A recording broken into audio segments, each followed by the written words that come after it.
미국의 첨단 산업 국가 우선주의가 심상치 않습니다. 어제는 우리 주력 산업인 반도체 지원금을 둘러싼 논란도 불거졌습니다.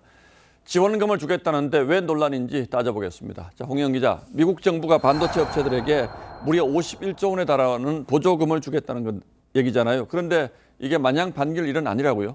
네, 그렇습니다. 조건을 내걸었는데 이 하나하나가 전부 민감한 사안입니다. 예. 이 기업 내부 정보도 공개해야 하고 많이 벌면 이익도 나눠야 하고 중국에는 투자도 못합니다. 이 직원 복지 같은 내용도 포함되어 있습니다. 그러니까 조건이 많이 달린 보조금이군요. 기업 입장에서는 받아들이기 어려운 조건들입니까? 네, 그렇습니다. 우선 예상보다 이익을 많이 내면 그 지원금의 최대 75%까지 토해내야 하는데요. 이 예상보다라는 기준이 모호합니다.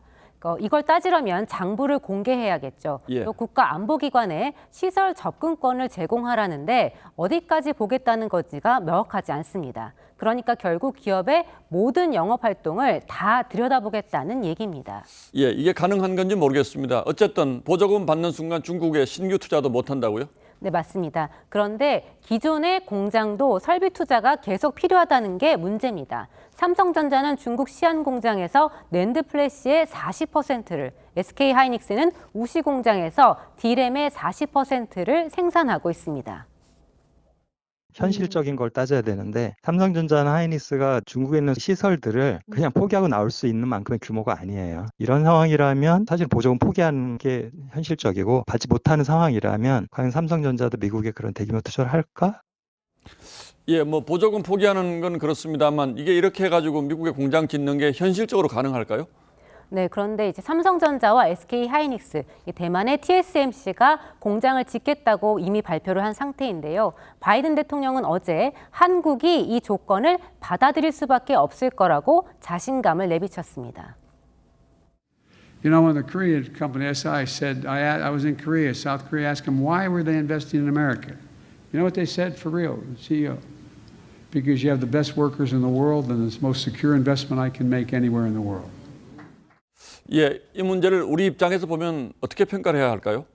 네, 그래도 받는 게 낫다, 아니다. 이 전문가들 사이에서도 의견이 엇갈리는데요. 이게 미국의 반도체법이 큰 틀에서는 중국 반도체 산업을 고립시키려는 의도가 있기 때문에 우리 기업들이 결국 눈치를 볼 수밖에 없을 거라는 분석도 나옵니다. 예. 반도체는 단순히 컴퓨터나 스마트폰의 문제가 아니고 인공지능과 관련이 있는 것이고요. 인공지능은 좀 국방력이랑 관계가 큰 거죠. 미국이 왜 이렇게 무리한 행위를 하느냐 이렇게 생각할 수 있지만 미국 입장에서는 이거는 자국의 패권, 국익에 직접 연관되는 거죠. 예, 그런데 미국 내에서도 이번 조치가 너무 과하다라는 이런 지적들이 적지 않다면서요? 네, 공화당뿐만 아니라 일부 언론도 비판을 했는데요. 월스트리트 저널은 기업 경영 비용만 증가시켜서 결국 미국 내 반도체 시설을 확충하는 데 걸림돌이 될 거라고 했습니다. 하지만 미 정부는 이달 안에 또 세부 조건을 공개할 예정입니다. 그때까지 우리 정부는 미 정부와 협상을 할 텐데요. 우리 기업들도 일단은 지켜보겠다는 입장입니다. 예, 미중 갈등의 영향일 수도 있고 또 신냉전의 영향일 수도 있는데 기업하기가 점점 더 어려워지는군요. 예, 홍영 기자 잘 들었습니다.